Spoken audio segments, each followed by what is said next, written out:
Good morning, sports fans. You're listening to 96.9 FM WHYR LP Baton Rouge Community Radio. This is Eric Hatfield along with Coach Perry Daniels, and we are here to bring you the latest, the greatest, the best, and the most entertaining in high school, college, and professional sports. You are listening to Louisiana All-American Sports.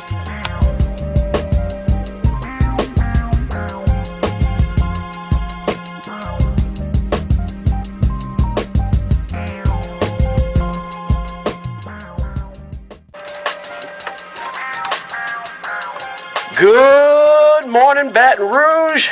Good morning, Louisiana. Good morning, good morning, good morning.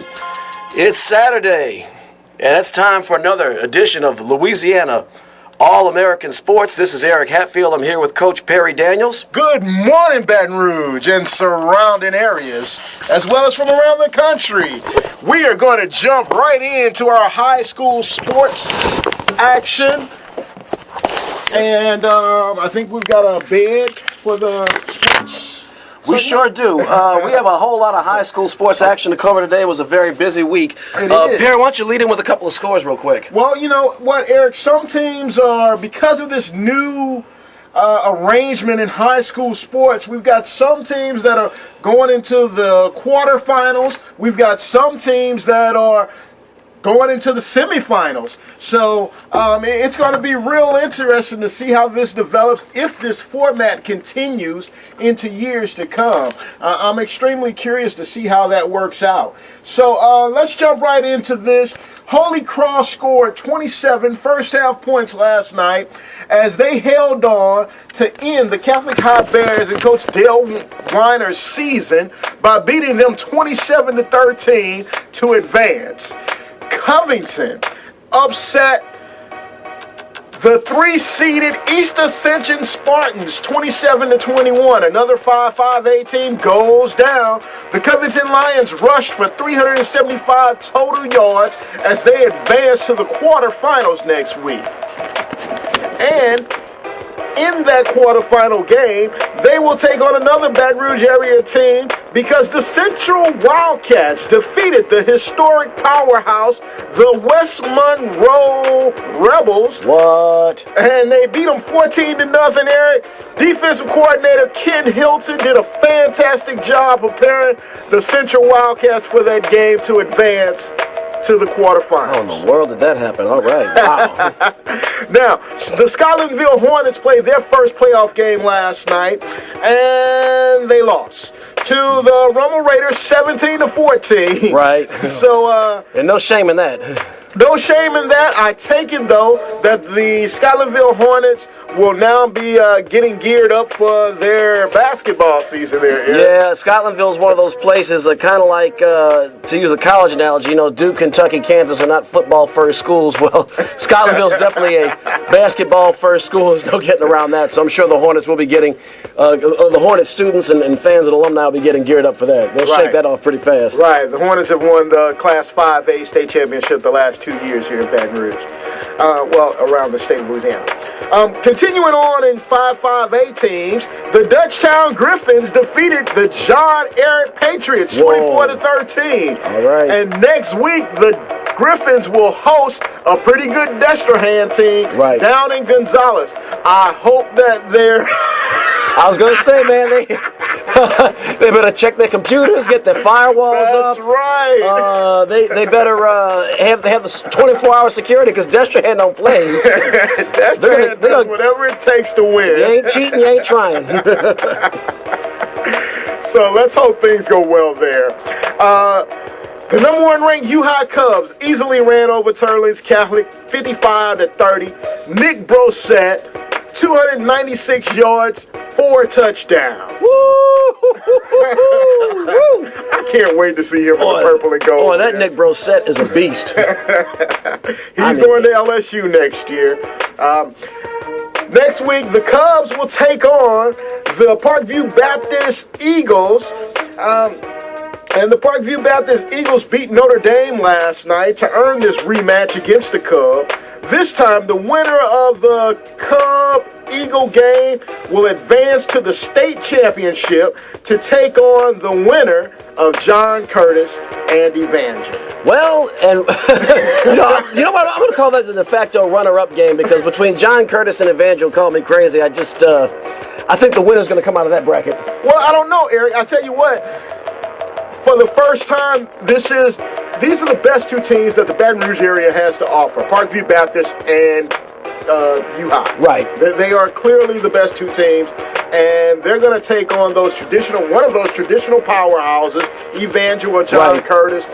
Usually, whatever classification John Curtis is in, the Baton Rouge area teams cannot compete. Right. This year, I think at least they can compete. Well, definitely, I think UHI can. And I mean, I don't want to make too many predictions on the high school, but I think UHI, just from having seen Parkview Baptist earlier this year in the Port Allen game, I think they have a few soft spots in their armor, and UHI doesn't look like they have any. So if UHI can win that game, I think they could possibly give Curtis or Evangel a run for it. But man, that's tough. It's going to be David versus Goliath. That's sort of a little bit. Right. And you know what? If UHI advances, John Curtis could possibly be an underdog going into that game because UHI is ranked number 1. Well, that's true. And they got Nick Brosette. Anything's possible. 343-9927. 343-9927 if you want to get in on the conversation. So, the number 1 ranked Episcopal squad, they are in what we're calling this year Division 3, which is the select schools, which would have been 2A if we had kept our formats the same. So it's Division 3 this year, and Episcopal advances in a 27-21 victory over the Hammond area St. Thomas Aquinas team, and now Episcopal is 1 game away from their first state championship appearance in football. That's going to be something to see.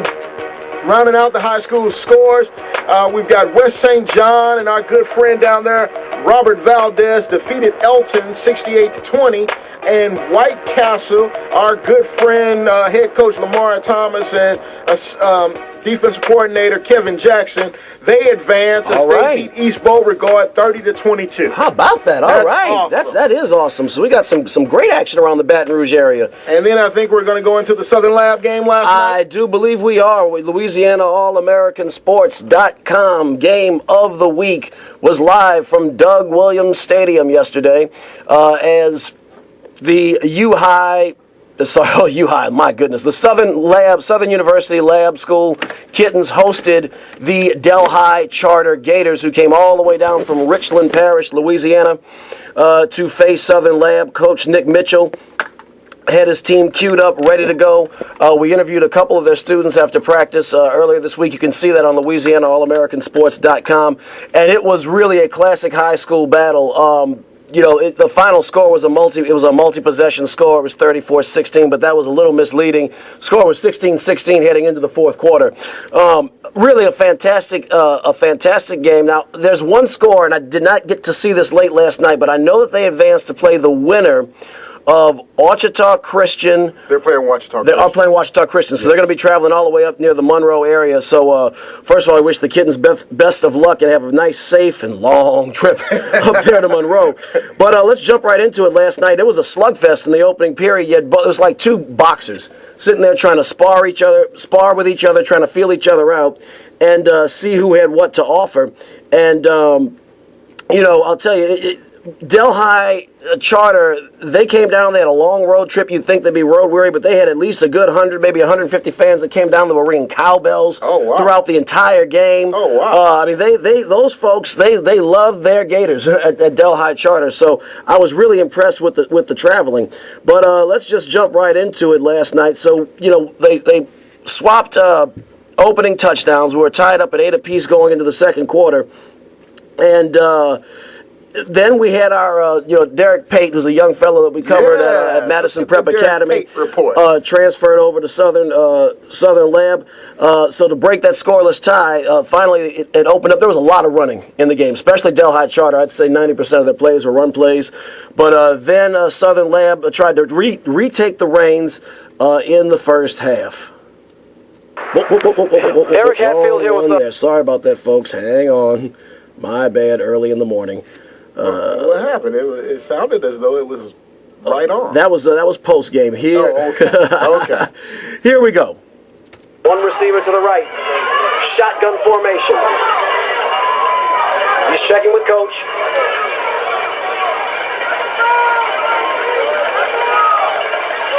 Veal pumps, steps up, he's forced to run with it, and he's close to caught by Derek Payne at the 30, 25, he's the 20, 15, 10 to the 5, touchdown, Derek Payne, touchdown, Southern Lab Kittens.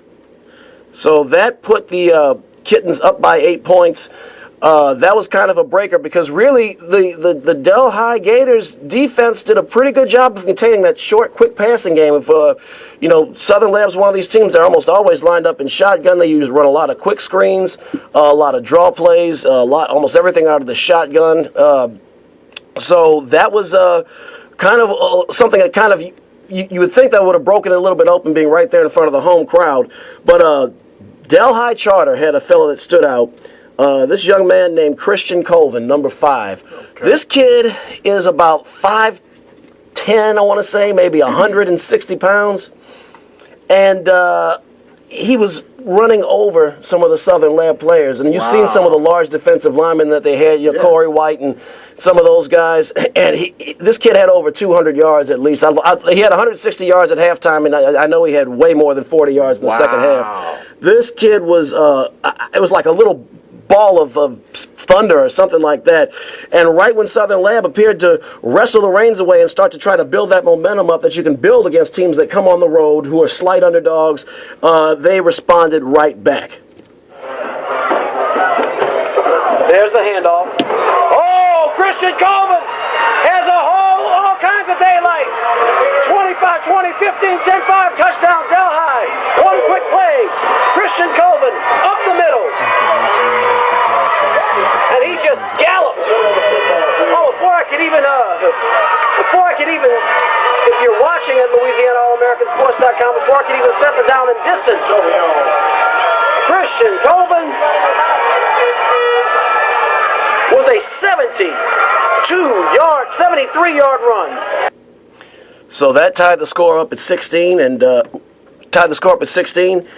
And we had a ball game, went into halftime all tied up, and that's when it was anybody's game. And I think you could see Delhi Charter starting to play with some confidence, play with some swagger.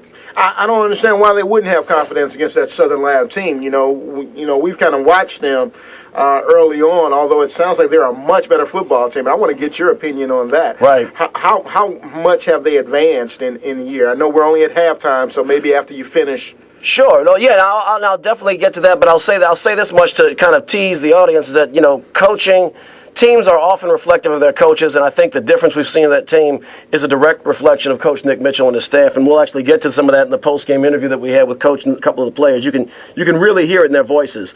So finally, there was some traded barbs, but what can happen to any team on the road? You get a turnover, you have one little bad break, and all of a sudden, you have to make some plays. Now, Delhi Charter was a school that ran the ball, but they fell behind. They had an interception or a strike, that a fumble return for a touchdown, and then they were forced to try to throw the ball, fell behind, and then finally, Southern Lab was able to start grinding down that fourth quarter clock, and eventually they were able to escape this very competitive game with a victory.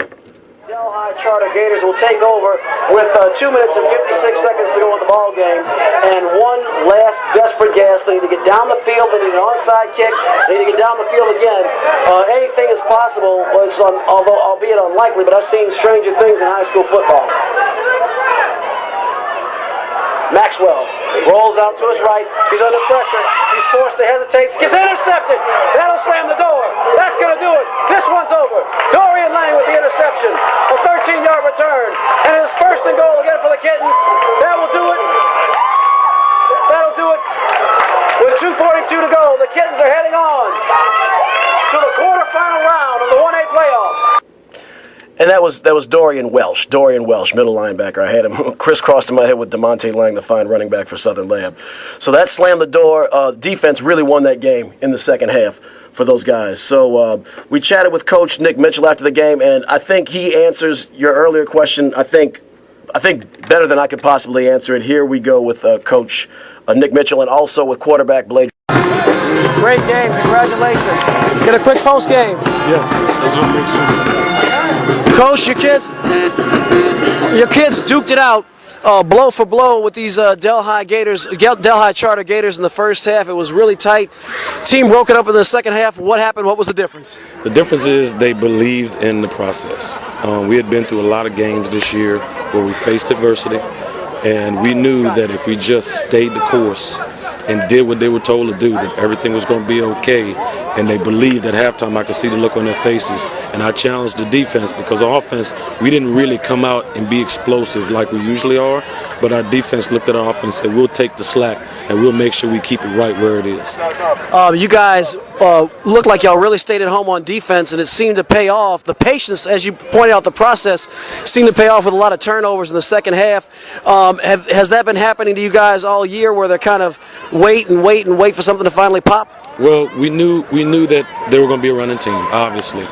But if we could get them in position, like I said before, to throw the ball, we knew we was going to have that opportunity, because from watching film, they really weren't a very good throwing team. They just wanted to pound it. So we couldn't get them off the field a couple times, and they almost took the whole third quarter with the ball after we got that first fumble.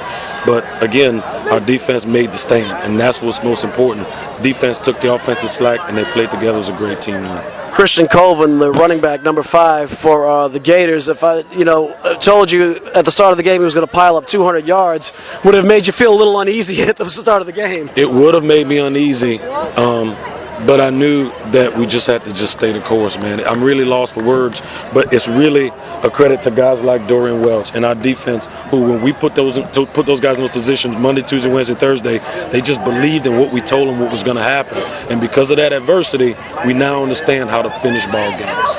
Do you know who your opponent's going to be in the the quarterfinal game? It's going to either be Sacred Heart or Ouachita Christian. If it's Ouachita Christian, we relish the moment, and we'll have an opportunity to go back up there and maybe do a little better than we did last year. Coach, congratulations. Fantastic performance. That was Coach Nick Mitchell. Can I get a chance to catch up to Bladrick? Is he in the locker room? Okay. All right, Dorian, fantastic game here with middle linebacker Dorian Welch, the young man we interviewed earlier this week on Louisiana All-Americansports.com. Dorian, you had a huge strip sack that resulted in a fumble return for a touchdown, and just tell us about your second half. I mean, you were the man in the second half. Second half, we just came out, had to get better and better. Play more physical than they were. We got to be more ready. As I'm saying, what I mean by that is we got to have more stamina, be able to breathe longer and, all that type of healthy stuff that we got to do. So, really, we just came out and be more physical. You had an interception near the end of the game that pretty much slammed the door. Tell us about that play. My interception, it was just played very well by me. I read the quarterback eyes, I read the receiver that was coming my way, and I just picked the ball off. Well, fantastic job. Well, look, I know you want to get with your teammates. Well-deserved. Good job, young man. Best of luck next week and throughout these playoffs. That was linebacker Dorian Welch. And we're going to try to catch up to quarterback Bladrick Veal here on Louisiana All-American Sports. So that was Dorian Welch. That's the middle linebacker. He is a sophomore, really impressive young man. Not a big guy, but you could tell he had command of his defense, and his teammates really rallied around him.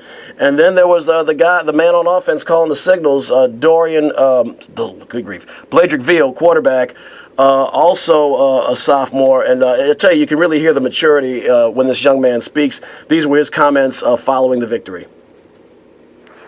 Eric Hatfield here with quarterback Bladrick Veal of the victorious Southern Lab Kittens. Bladrick, you guys were duking it out early in the first half. Tell us kind of how the first half was progressing to y'all, how were y'all feeling each other out. What adjustments did you make in the second half, and finally, how did y'all manage to put the game out of reach? In the first half, we started off slow, as we always do sometimes, but we always come out with a strong win. But in the second half, at halftime, I talked it over with my linemen and the rest of the team and said, man, we got this. I looked at each other in the eyes and said, man, we got this. We can win. That's what we came out and did. In the second half, you guys got some good benefits from the defense. They really shortened the fields up, got some turnovers, but you guys made sure when you had a chance to go for the throat, you stepped on it and crushed it. Tell me how y'all got some of the plays that really put the game out of reach late in the game. Game plan at practice every day. It's just hard work. We get it down at practice, we want to get it done in the game, and that's how it goes. Your next opponent is very likely going to be Ouachita Christian. It's a possibility, which means you guys will go very far on the road. Have you given that any thought yet? What are your thoughts on that possibility? I'm just ready for whoever. All right, I like that, man. Well, look, I know you're ready to go. You got a big old 3 yards of tape behind you and stuff. So that was quarterback Bladrick Veal. I'll tell you, I was really impressed visiting this team in practice during the week. This team it was really fun to watch and fun to put together. So that is going to wrap up our high school segment for the week, as we got a lot of playoff action, a lot of Baton Rouge talent, a lot of Baton Rouge kids doing us well and advancing on in the LHSAA playoffs. Coming up, we have we're going to talk a little college football, LSU, Texas A&M. We're going to touch a little bit on the Jameis Winston saga as it continues to unfold. And, of course, we're going to talk about the Saints and the NFL. This is Louisiana All-American Sports on 96.9 FM WHYR LP Baton Rouge Community Radio.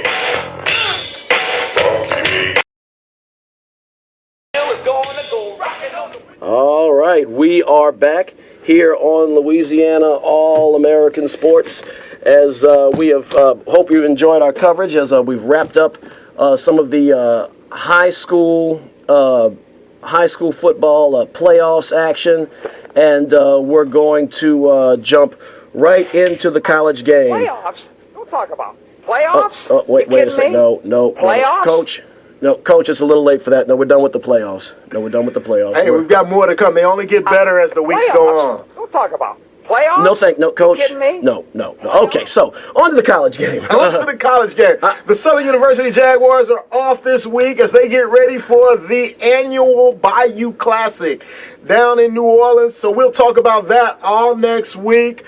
I will say this, Jaguar fans, don't get too overconfident about next week's game. I'm just saying. So, I'm just saying, anytime you got a team that's already set to go to the championship and they're playing against a team that hasn't had a very good season, one team has a whole lot of motivation and the other one doesn't. Do we know if we're going to be bringing the SWAC championship game? Have not heard from the SWAC yet, Eric. We'll place a phone call Monday. It's been about, a week? Yeah, it sounds about right. Yeah, so now I would think for them to get back in touch with us. Folks, as we stated to you, we're trying to cover the SWAC championship game on December the 7th in Houston. And, you've got to get permission from the SWAC, and we've done all of our due diligence. We're just waiting to hear back from them. 225-343-9927, 225-343-9927 if you want to get in on the conversation. So, Southern did beat Clark Atlanta 53-0 last week. Clark Atlanta is a Division II school. They've had a really tough season. The Jaguars scheduled them wisely as senior night to allow all the seniors to go out from A.W. Mumford Stadium on a victory. Right. The quarterback, Dre Joseph, broke the passing record. He is now the Southern University all-time leading passer. Wow. And so it's just a great year for Southern University, returning back to the SWAC championship. And if they could gain some revenge against the Jackson State Tigers, right, and win that, it'll be our first championship since 2003. So that's going to be awesome for the Southern Jaguars. Coach Dawson Odoms is just the turnaround just continues to make my head spin, just considering where they were 2 years ago and where they are now. It just goes to show COACHING can make a difference. So now we have a little action, though, going on today in the city of Baton Rouge, a little bit to our south, as the LSU Tigers get ready to take on Texas A&M. LSU season, for lack of a better term, well, a little disappointing. 3 losses already this year. I'll tell you one thing that already has me concerned coming into today is that LSU is one of those teams, at least in the Les Miles era, during Les Miles' tenure as coach, whenever the Tigers are not necessarily in the national championship picture early, they get those 2 losses early in the season, they're out of it. they get that game against Alabama, which usually comes sometime in early November, and if they don't win that game, it seems to me, in my opinion, the team just checks out. And that concerns me because you have Texas A&M who still has, I think they're number 12 right now. They're playing for a good bowl bid. Effectively, this is going to decide third place in the SEC West. And I just think they're probably a little motivated. They're on the way up. LSU with nothing to play for, nothing in the national championship scene to play for, no BCS bowl. They're kind of on the way down. And even though the game's in Tiger Stadium, Johnny Football is looking for that second Heisman Trophy, probably trying to boost his draft status. And LSU's defense already has been concerning as it is. I'm really concerned about that game today. LSU's defense has been horrible. Yeah. I mean, deplorable. Yeah. It's I can't even find enough words to explain how bad the LSU defense has been. Bitterly disappointing. Not something you expect out of a John Chavis coach team. I mean, they had a lot of seniors that left last year. Not necessarily seniors. A lot of players that went to the NFL. You're right. Your Sam Montgomerys, your Eric Reed from Pryor. I mean, you had a lot of talent that's defected from that. Tyrann Mathieu obviously didn't play last year, but you had a lot of talent that left. And if you want to talk about that, 343-9927, 343-9927. But you got a lot of. I understand that, but LSU is one of those teams that tends to reload, not rebuild. And you can see the talent. You can look at the recruiting, the stars, and all that, and you can see flashes. Like when they're in sync, you can see flashes of their ability to make plays. But it just seems like they cannot put it together for 60 minutes. Right. It seems like that LSU's football program has become what Kentucky's basketball program is. Right. A place where high school kids can go, stay for a couple years, and go to the professional level of whatever sport they're in. Right. When basketball players go to Kentucky, they don't have getting a degree in mind. No, they have a goal of getting out of there in 1 year if they're successful. Exactly. And then that's what seems like is happening at LSU. People are coming, they want to stay 1 or 2 years, just enough to get SEC experience, maybe 3. Right. Well, you got to have a minimum of 3 out of high school to go in the NFL draft, minimum of 3 years. Okay, yeah, from the time you graduated from high school, right. So, but they may only play 2. Right, exactly. Exactly. So, and that's what's happening. We're losing talent at a tremendous rate, and it looks like it may happen again this year. Yeah, and you look. I mean, Zach Mettenberger's gone regardless of what happens. Right. There's no guarantee. I believe Jeremy Hill is in his 3rd year out of high school. If I'm doing the math correctly, I don't have that in front of me. So he's gone. Ordell Beckham, Jarvis Landry. I don't think either are seniors, but I do think both are probably. I think Beckham's got to be gone. What about defensively, though? Here? Defensively, I didn't do my homework on that, but I know we have a couple of guys. In the front 7, who are standouts in spite of the bad year. They are standouts, and I'm a little foggy this morning. Should have written that down. Shame on me for not eating my Wheaties. But we're going to have some defections, some underclassmen defections this year. That's right. On that defensive line, those defensive tackles, I think both are gone. Right. And possibly a defensive end. So here's the deal, though. Johnny Football is actually having a better statistical year he sure is. than he did last year. He sure is, Perry. 3,313 yards passing. This is only, by my count, how many games have they played this year? I want to say the 10th game of the season coming up right here. So that's over 300 yards a game in college. And remember, he's gotten pulled a couple of times early when they've been obliterating opponents. Remember that he missed 2 games due to... Well, he missed the first half of the Rice game. The first game. Yeah, that's right. He missed the first half of the Rice game and then came in and put full game statistics up on Rice, pointed at the scoreboard and all that. And then he was out for like there was another blowout game, and they removed him in like the 3rd quarter earlier this year. So, 31 touchdowns, only 11 interceptions, 73% completions. He's having one heck of a year, and we're gonna. I guess it'll be a great transition in a moment. It's funny because his closest competition is Jameis Winston, but now with all this clouds of controversy surrounding him, that might de facto kind of grease the wheels to set up Johnny Manziel for a 2nd straight Heisman. But we'll talk about that in a moment. But you're right, Johnny Football having one heck of a year. Perry, any other thoughts on that game? On this, I'm going to go on record. Y'all going to probably want to tar and feather me, Tiger fans. I think Texas A&M is going to win today. Not happy about it, not proud of it, but that's just what I see. Wow!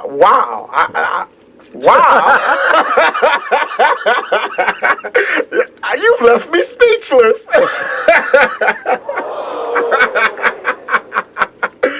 That's unbelievable. You guys write this date down. Today is November the 23rd. The 23rd, 2013. Eric Hatfield picked against the Tigers. Well, you know, sometimes the snow At home, he picked against the Tigers. Sometimes the snow comes down in June. Sometimes the sun goes around the moon. But I don't think LSU's saving the best for last. Or maybe they are. They got Arkansas next week. Well, tell me this. Okay, let's talk a little bit about, do you think the Tigers will finish unranked? Well, let's see. No, I'll tell you why. Even if they drop this game, they have Arkansas in a bowl game. It's possible. Here's the thing. I would have never thought I would have said it's possible. I don't think it's likely.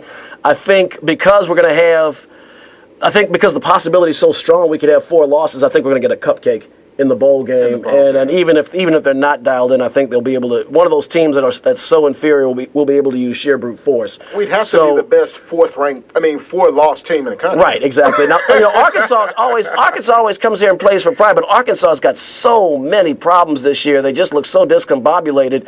They play tough sometimes, but their defense, I really don't think can contain Zach Mettenberger and Beckham and Landry and Jeremy Hill and I think I said Greg Hill earlier. My goodness, one of these days, Jeremy Hill and Terrence McGee and that bunch. So I do think we should win that game. It's and then you got the bowl game. So right. Yeah. So I think that ought to put us in the top 25. But that's not much to cheer about. In Tigerland. So what does, let's say that the perfect storm happens and we end up outside of the 25.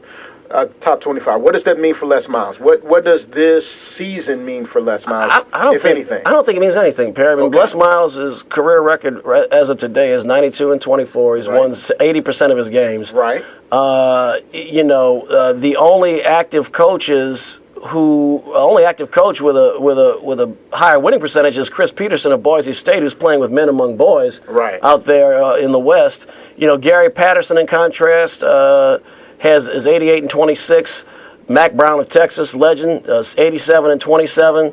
Bob Stoops is one, who's very formidable, 90-27. All those are slightly lower winning percentages of Les Miles. They're in the mid-70s. Les Miles is right there at 80%. So, no, I think it means nothing. I mean, I know a lot of LSU fans, probably half the Tiger Nation is ready to run Les Miles out of town every year on a rail, even if we have 2 losses, let alone 4. Right. But, folks, as you would say, Perry, listen up, silly mortals. Elite, high-performing college football coaches do not grow on trees. If you get rid of Les Miles, who are you going to bring in? That's right. Nick Saban is not coming back. Let me repeat that if you did not hear me. Nick Saban is not coming back. And by the way, Nick Saban is not coming back. It's over.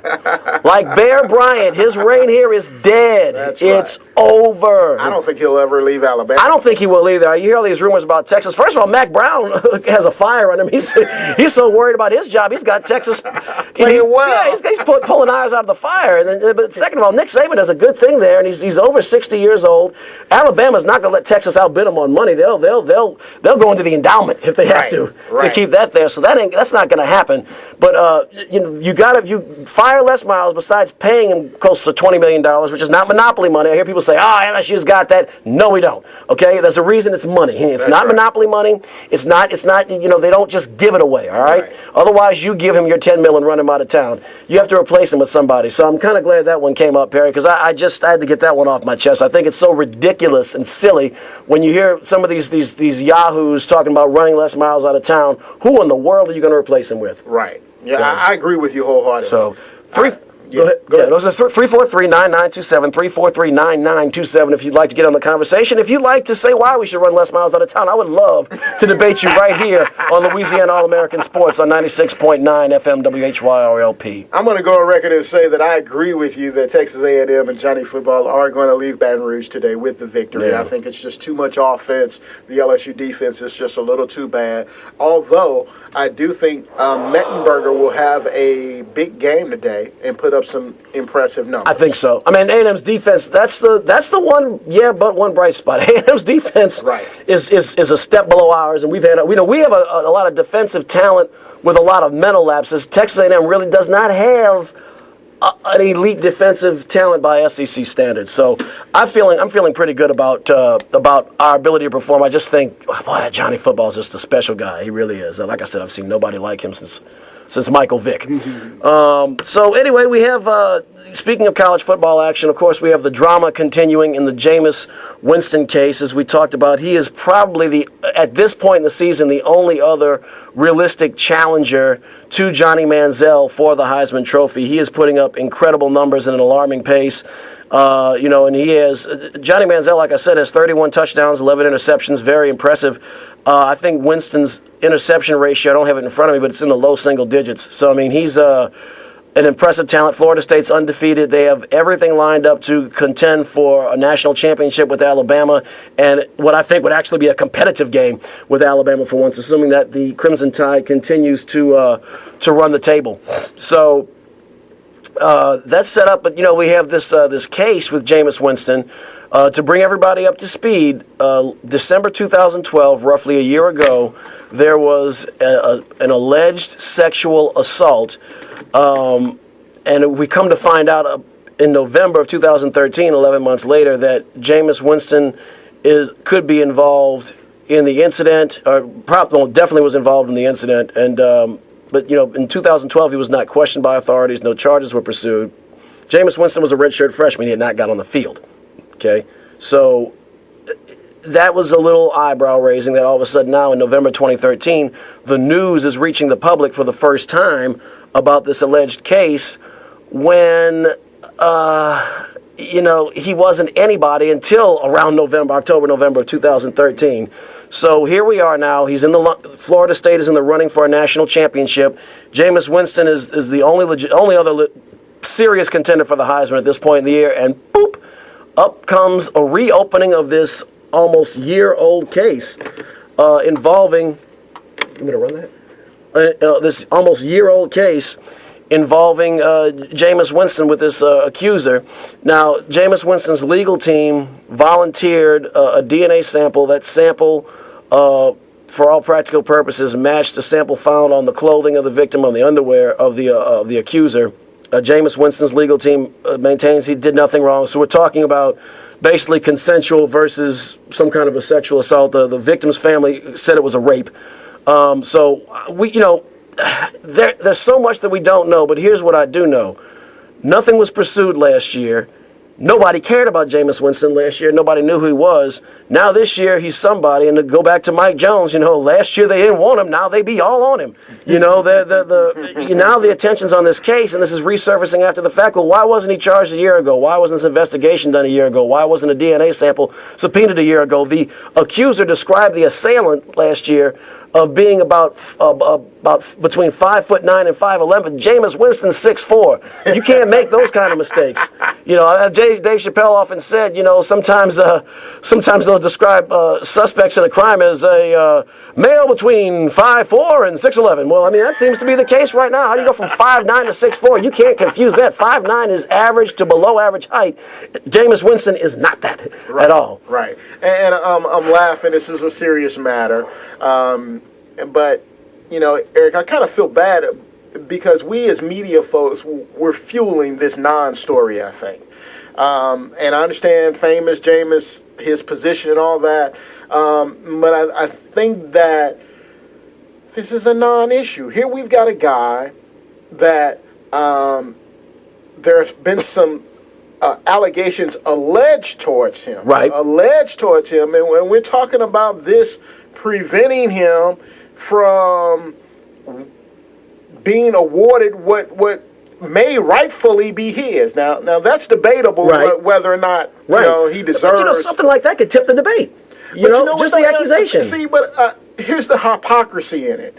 That here we've got Jameson, who hasn't been charged with anything, but yet 4 or 5 weeks ago, there was a growing community, right, trying to build a campaign for Zach Mettenberger, who's a convicted sexual assault, person. Right. So the hypocrisy is amazing to me. That this should not have anything to do with this young man's performance and on the field. Now, hopefully he won't allow it to leak onto the field. Right. That he will continue to put up the type of stats and numbers that he has done throughout this season. But that's where it should lie.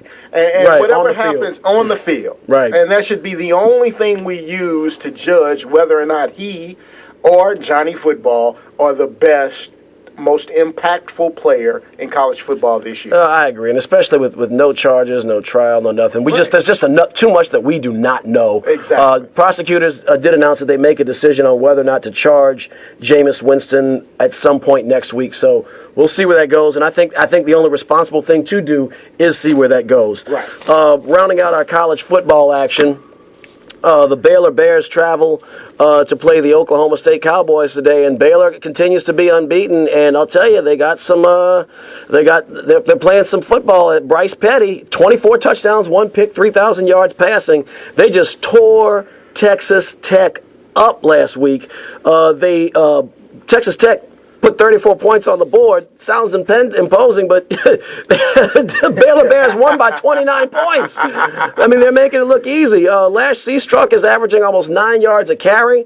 And then, he has a host of receivers. The standout is Antoine Goodley. He already has 1,075 yards receiving.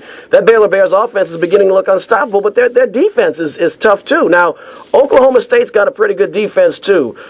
Justin Gilbert is right up there in the top 5 in the country in interceptions. That's the Oklahoma State Cowboys cornerback. He has 6 picks, and their linebacker Caleb Levy, I hope I'm pronouncing that correctly, has 4 interceptions in addition to 2.5 sacks. I believe he's a middle linebacker. So Oklahoma State is going to have possibly the best defense in the conference to try to contain the Baylor Bears. But I'll tell you, that is going to be fun to watch, because Baylor's going to air it out and put up tons of offense and big scoring plays. Exactly. That was just a video game practically last week at Cowboy Stadium in Dallas between Texas Tech, and I think they had a 90. I'm going to get this, probably 97 total points scored in that game. That was just ridiculous last week. So if Baylor wins the Big 12, right now, who would they play in the Big 12 championship? Do we know? Well, let's see. No, we don't know, because they're not playing anybody, because Big 12 does not have a championship game. Oh, that's because right. Remember, with the defections of Missouri to the SEC, right. They don't have enough teams. Correct. And Nebraska to the Big 10, they do not, which now has like 12 teams.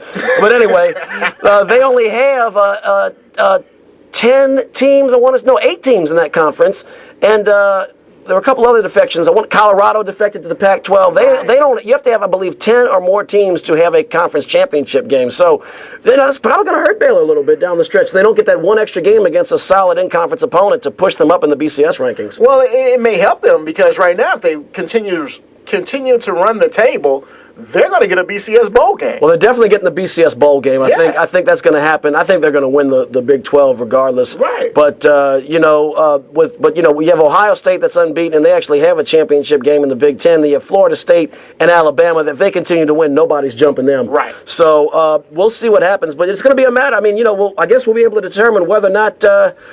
We'll be able to say you told me so. Right after this. Right after this. Let's go to the break. And we'll be back in 60 seconds. You're listening to Louisiana All-American Sports. Perfect timing. Go ahead. WHYR, you are on the air with Coach Perry Daniels and Eric Hatfield. What's your name? My name is Lonnie Smith. All right, how's it going there, Lonnie? I'm doing great. And I have 3 comments and I have 2 questions. Fire away. Okay. The first comment is, thanks for making Mike Jones relevant again. Who? Mike Jones.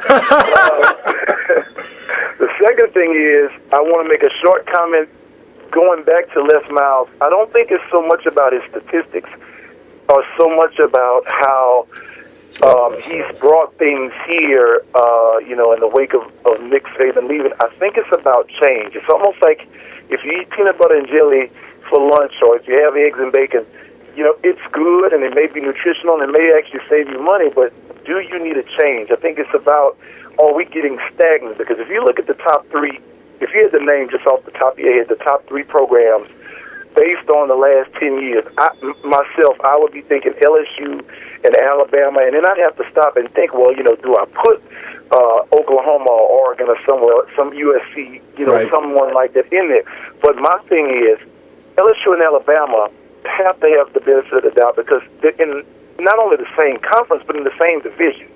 And I think it's just going to come down to, are we getting tired? Do we need to add a pickle to that peanut butter and jelly sandwich, or do we just need to get a cheeseburger, and switch it up? So tell me this, though, Lonnie. Where would that pickle come from? Who would be that pickle? Right. Well, now that's an excellent question. And then do you want to eat peanut butter and jelly with a pickle? That's an excellent question, and I could not sit down, but I remember when LSU was looking for a coach years ago, and they were thinking about Pat Sullivan and these other people. There's always someone ready. It's just a matter of, if we know, the only way to know someone is to give them a chance to make a name for themselves. I mean, think about it. Did we know who Chip Kelly was 10 years ago and where he was? So there's someone that's going to have to take a spot, and then we're either going to have to live with. I mean, that's what USC is going to be facing. So, Right. But I do want to make my comment. I think that the chemistry between Eric Hatfield and Coach Perry Daniels is amazing. Thank you. I listen to y'all every week, and I want to say that y'all are like Breeze and Coastal. I mean, y'all really have an amazing chemistry, and I enjoy the show. And I know I probably shouldn't be. I wanted y'all to chew on two questions. I don't want to take up all your time, but I really enjoy it. Go ahead. You got at least one in. We want to get to I Told You So in the Saints, but at least get one in there. Well, one of them is this. What do you think about Roy Ellison, the referee, getting suspended for a game, and the Referees Association thinking that that's too harsh? He's being suspended one game without pay. And this N-word flying around, obviously, inside the locker rooms and outside now, because allegedly Ellison said that Trent Williams started with him and called him that name, which Williams obviously is going to deny. No one knows the truth unless you're actually sitting there on the field, standing there on the field next to him. What do you think about that situation? All right, we're going to get to those right now, and thank you very much for the call. We have those are excellent questions. Excellent. I mean, if we had another half hour, we could probably delve into an entire topic on that. But we have, first of all, we know all kinds of foul language goes on a football field all the time, but the NFL has an image to uphold. And if the dirty laundry comes out of the laundry basket, Roger Goodell is, I think we've learned after all this time, is going to protect the shield. So do I think it's, as far as what happened in a vacuum, is it fair? Is it equitable? No. But Roger Goodell is going to protect the shield. That is ultimately his job. So as a CEO of the NFL, I guess he probably made the only decision he had to once that came to light. Now, for the N-word, we could do a whole show on that. So this is what I will say, though, and I think I could sum this up. You have to be accountable for what you say. You have to be accountable for what you say. So if you have a bunch of the brothers, in the locker room hanging out together, and they let a couple fly and the media's not around and nobody's feelings are hurt, they can be accountable for it because there's nothing to be accountable for. If you are Richie Incognito or Riley Cooper, if you're Incognito, apparently he's only got in trouble because he got caught, because it sounds like his peers permitted that. He was accountable until he had to be accountable, until it went public. Right. Riley Cooper said what he said. He had to be accountable. The bottom line is, you can say this, that, or the other, but the reaction is going to be what it's going to be from the people affected. You have to own what you say. Right, I agree. In my opinion, regarding the official on the field, someone has to be unemotional in this very emotional game. All the fans and cheerleaders and coaches, we're all emotionally tied to these contests. The one group that is not supposed to be emotionally tied to the contests are the referees. The referees are non-judgmental party. They are there just to enforce the rules.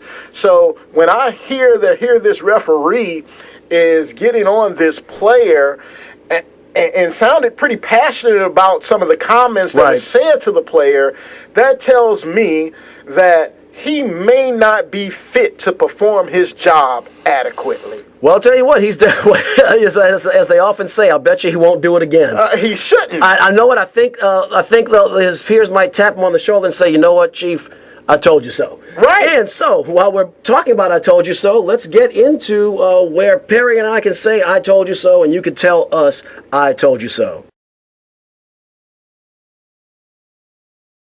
I told you. What did I tell you? Didn't I tell you? 'Cause I told you. And when did I tell you? A long time ago. And what did I say will happen when I told you? Exactly what just happened. So you're saying that Auburn's going to win this game? Yes, I think the Auburn Tigers are going to win this game. That's going to make the Iron Bowl for the Western. That's the de facto SEC West Division Championship game. Between Alabama and Auburn. Correct. And the winner of that game, you think will be the SEC champion easily? Yes, beating yes, Missouri yeah. I think Missouri is a bridesmaid, and also they're the Washington Generals right now of the SEC. Right. Unfortunately, though, the Carolina Panthers go down this week to the New England Patriots and Bill Belichick and Tom Brady here. No. Well, here's the thing. I think that could happen. I'm gonna go on record as saying the Patriots are gonna win, but I'm only doing that strictly on Tom Brady's good credit. B-A-D-C-R-E to the D-I-T. I said B-A-D-C-R-E to the D-I-T. With bad credit, there I said it. Okay, because I'm looking at it on paper. I'm gonna tell you something, Perry. On paper, this Monday night game really looks like it could favor the Carolina Panthers. First of all, let me get it out of the way. I expect Denver to win that game at Mile High. Oh, there's a big surprise! Peyton Manning, in spite of the ankle injury, I just think Peyton Manning's not going to lose that game. Okay, I hear you. I'm going to go, because it's Mile High, I think I'm going to go with you. That's an incredible... I think I'm going to have a heart attack and die from not surprised. I thought the Missouri bias was about to come out of you in a minute. Yeah. No Jackson. Uses satisfaction. I think the Saints are going to win that game.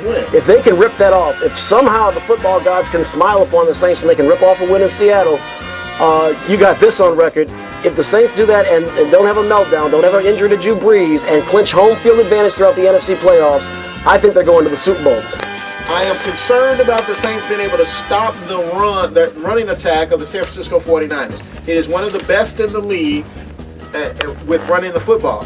So, but I don't think that the 49ers are going to be, even with that, right. I don't think they're going to be able to score enough points to keep up with Drew Brees, Sproles, and the tight end. Jimmy Graham. Yeah. I just don't think that they're going to be able to match the Saints point for point. Now, if they played in San Francisco, it may be a different story. Right, so right, I agree. I'm going to pick the Saints to win this game, and then they come right back Thursday and play the Atlanta Falcons. And unfortunately, Saints fans, I'm going to say this, and I don't like saying this, but I think that the winning streak comes to an end in Atlanta.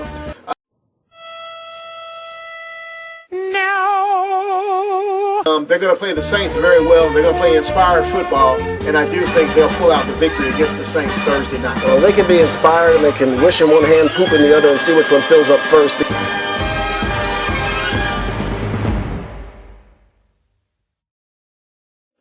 So, I told you the Saints weren't going to drop that game in Atlanta. You did, and I want to say this, that I had an opportunity to second line in Atlanta Thursday night. I went to one of those games. It was actually the year they won the Super Bowl. Same thing, big old second line outside of the stadium after the Saints won. That is a fun experience if you're a football fan. Now, let me just dive back into Lonnie's inward question, comment. I'd like to say this, Lonnie. The incognito situation with the N-word, it makes me wonder what the other African Americans in that locker room were why they would allow that.